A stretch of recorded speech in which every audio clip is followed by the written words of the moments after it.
everybody, welcome back to a new YouTube video. If you're new to my channel, my name is Keana. I'm also a pharmacy technician and I have a bunch of pharmacy technician videos. All of my links will be down below in my description box. If you're new, welcome, subscribe, don't forget me. I will be doing videos every week now. I am so excited to get back in the game. If you guys clicked on today's video, you guys obviously know it's everything you need to know about being a pharmacy technician before you guys apply. First things first, I just want to say, being a pharmacy technician, you need your license.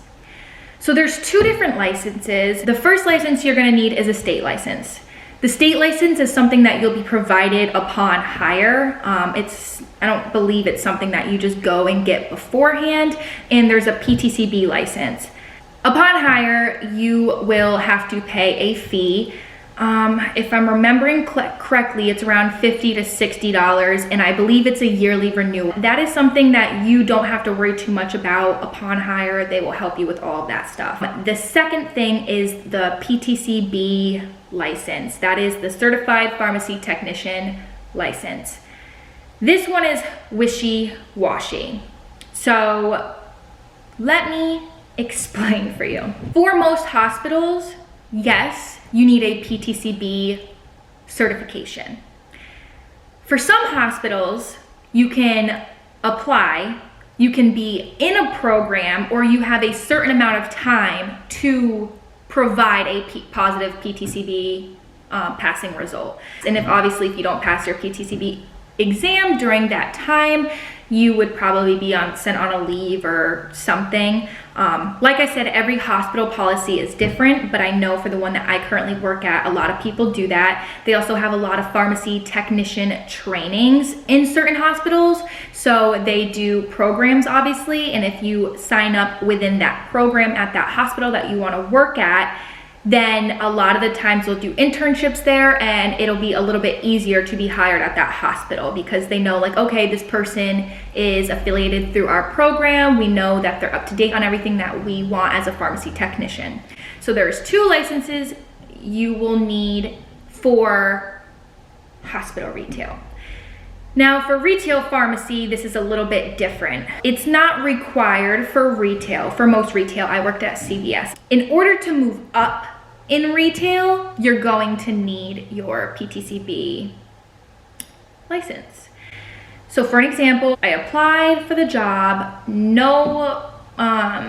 I had no healthcare background. They hired me, they gave me my state license before I could actually work behind in the pharmacy. So for the first few weeks, I had to work as a cashier because I was unable to actually count pills, all that good stuff, deal with any medications, really. I couldn't even touch them. For the most part, a PTCB can get you higher up in retail. There's a bunch of different positions and opportunities with being a pharmacy technician. We have retail pharmacy, we have hospital pharmacy, we have closed door pharmacy, IV pharmacy, and compound pharmacy. So there's a lot of different things that you could do with being a pharmacy technician, and that's one thing I absolutely love about being a pharmacy tech. I have already done 4 different positions since I've had my PTCB. I would also like to say that depending on which position you are in, it's going to be different pay.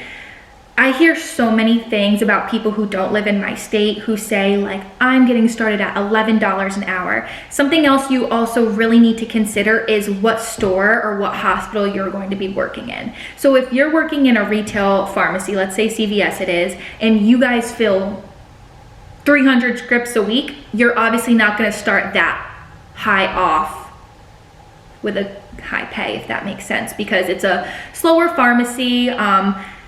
I've personally heard of certain pharmacies that are super slow where you are actually able to sit down. That's another thing I wish I knew. When you are working in retail pharmacy, let me just tell you guys, retail pharmacy is tough. Retail pharmacy is not for everyone. It is stressful, especially if you're working in a high demand store that has minute clinics, flu shots, craziness, pure craziness. Super stressful, super high anxiety environment. If you don't do well with those things, I totally suggest maybe looking in a different route. But I also suggest it's super hard because I would say me doing retail then hospital, I am so thankful for, because retail you get a lot of different experience that you wouldn't really per se get with hospital, and vice versa. Usually once you're at hospital, a lot of people don't go back to retail, so that's why I say retail then hospital. That's another thing about retail, you learn a lot about insurance, and I gained so much knowledge about insurance. As much as a pain in the butt it was, I was always learning. It was really great. I did like retail, besides how stressful it was.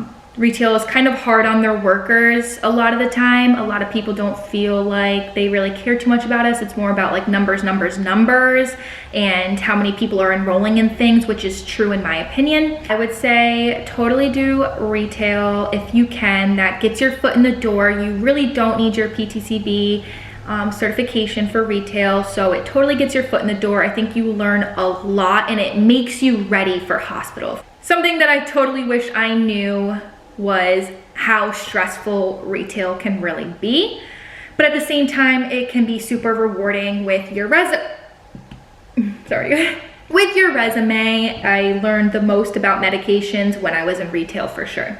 What I wish I knew before starting at hospital, it is so different from retail. Like when I tell you, it is extremely different.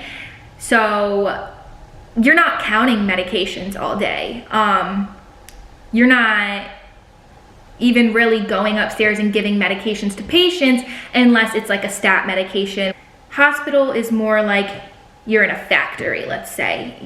Ours was underground, no windows or anything. You come in, you look on the board, and you see what day or what your position is. You could be IV room, you could be compounding, you could do packaging. You're at a machine, you're pulling the medications that come out that need to go to the floors, and basically you're replenishing a Pyxis machine as a pharmacy technician at the hospital. Also, IV room, I personally never trained in the IV room, but that's a whole nother thing as well. As a pharmacy technician, you could work in the IV room, and that's constantly making IV bags, and there's compounding, so the medications that need to be crushed up and made into a liquid, all of that stuff. So a lot of different opportunities in hospital pharmacy. There's some opportunities for sure in retail. Like I would say you could be inventory specialist, you could be a lead technician, or you could even be like a training coordinator. So if you get high up, you could end up being a trainer for all the new technicians. So definitely a lot of options in both. Totally different. They're both totally different from each other. I can go into positions, all that stuff on a different video if you guys want me to. Something I also wish I knew is I never realized how many different positions there were. I remember at first thinking like, oh, like as a pharmacy tech, like how do you really progress? Like you're just counting pills all day. Like what else can you progress to? But there's so many different things you can progress to. Another thing that a lot of people don't think about, which I wish I knew, is I always used to have my nails done. I would have long nails. You got the hair, the makeup, depending on facility. I know some places aren't too crazy about it now, but some places don't like facial piercings. I don't really have any. I wear earrings. I don't have any problems with that, but you have to have clean fingernails. If you have nail polish, it needs to be like a gel so it's not chipping, and if there's any chipping, like you have to take that off. Obviously you're in healthcare, you need to be clean. For CVS, I believe it was, you couldn't have like purple, pink, crazy hair. So if you're someone who's like super big on having crazy hairs, facial piercings, as much as it sucks, might not be for you. But like I said, really talk to wherever it is that you're going to be hired, talk with them and see what they say. I just want to say this video is sponsored by the Ridge Wallet. Thank you guys so much for sponsoring this video. They have so many different wallets. As you guys can see, I have the titanium black one. It is just a small, nice, compact, heavy duty wallet. I've honestly dropped this thing so many times and it's still in pristine shape. I've been using it for the past few months. It has the cash strap right on the back. Something I absolutely love about this wallet personally is how small and compact it is. As you guys just saw, I took it literally right out of my little shirt pocket. It's tiny. You guys couldn't even tell it was in there. But another thing is, working in a hospital, you don't always want to bring your purse or a big wallet with you. I love that this fits perfectly right into my scrub pockets. No one knows it's there. It's not bulky, annoying. Patients don't know it's there. I really love it. Another thing I actually really love about this wallet is the cash strap on here. And I don't carry cash too often, but I feel like anytime I do, I end up losing my cash. There's been so many times where I'll go to get my cash in my wallet and it's not there, and I'm like, oh my God, when did I lose this cash? Because it's inside your wallet, you're not really looking at it all the time. But with this wallet, the money is right on the back. It's always seeable. The second that I have money missing, I notice right away. It has a lifetime warranty, so also upon purchase, if you purchase it and you're not really a big fan of it, you don't like it, you have 45 days to get your money back guaranteed. It is made with RFID blocking technology that protects your digital pocket. So like credit cards, debit cards, all of that stuff right in here. It's protected, durable, nice, safe, good to go. Absolutely love it. So if you guys are interested in purchasing this wallet, I have 15% off using my code Keana. I'll put everything down in the description down below. 15% off until December 7th, and then I have 10% off until December 15th. So if you guys are interested, go down below in the description box, click that link and put in my code. It is www.ridge.com/Keana. Thank you, Ridge, so much. I absolutely love my wallet and I'm very thankful for you guys. But yeah, that is totally what I would say that I wish I knew before becoming a pharmacy technician is the pay. You need your licenses, and also the amount of opportunities that there really is in the field. I hope you guys enjoyed this video. If you guys have any questions, like I've been saying, please feel free to reach out to me. And yeah, I am super excited to be getting back into YouTube. I have been MIA, but I am super excited to start helping people again and get on the roll. So yeah, I hope you guys enjoyed this video. Don't forget to subscribe, thumbs up, like, comment, share, and comment down any questions you guys have, and I will see you guys in my next video.